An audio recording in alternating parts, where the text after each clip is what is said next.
The saying, "gone too soon," is an apt phrase for jockey Keith Voitre. He was regarded as one of New Zealand's most talented riders, renowned for soft hands, patience, and a strict aversion to using the whip.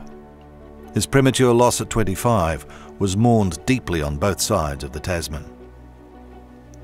Voitre's career lasted 10 years, but that decade in the saddle left an enduring mark on the Australasian riding scene.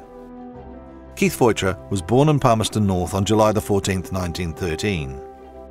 With no racing blood in the family, Voitre was 13 before he even sat on a horse. But his natural talent emerged quickly.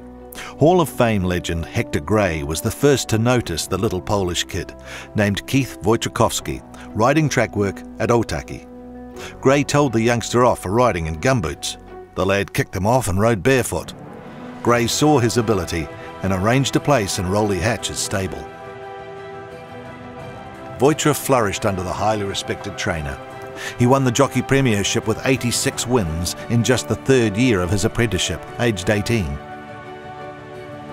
He won again in the following season of 1932-33.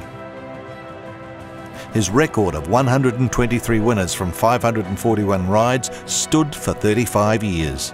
That was a remarkable feat in an era when tracks were difficult and racing was mostly confined to Saturdays. Expat New Zealand trainer Lou Robertson encouraged Voitre to move to Melbourne. No jockey has enjoyed a more successful year than Keith Voitre in 1935.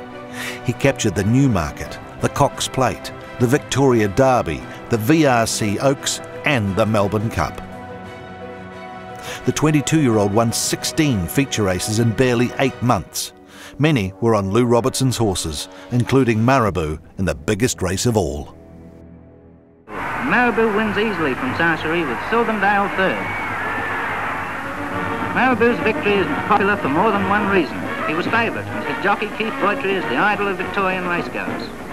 I felt a great thrill when going up to the start, and I thought I had an excellent chance. But in a big field, I knew that anything might happen, and that I would need a decent run for Marabou to win. Voitre was racing's superstar, yet he remained humble. A lot of time was devoted to boys' clubs in Melbourne, an important aspect of life after the Depression.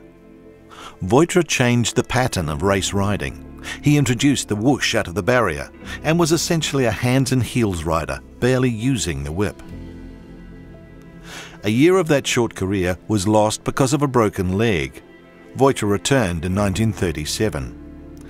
Tragically, he would die a year later at almost the same spot where he suffered the injury.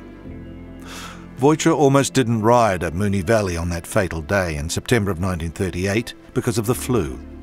He made a late decision to accept 2 rides.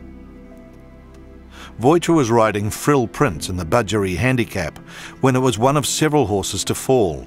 He was thrown into the running rail, and Voitre died that night in hospital at the age of 25. The funeral stopped Melbourne. More than 60,000 people lined the streets. Extra trains were brought in to transport mourners to the cemetery. Everybody wanted to pay their respects to the Kiwi jockey who had captured their hearts. Many cars were required to carry all the flowers. The most poignant tribute was on top of Keith Voitre's coffin, his Melbourne Cup winning whip.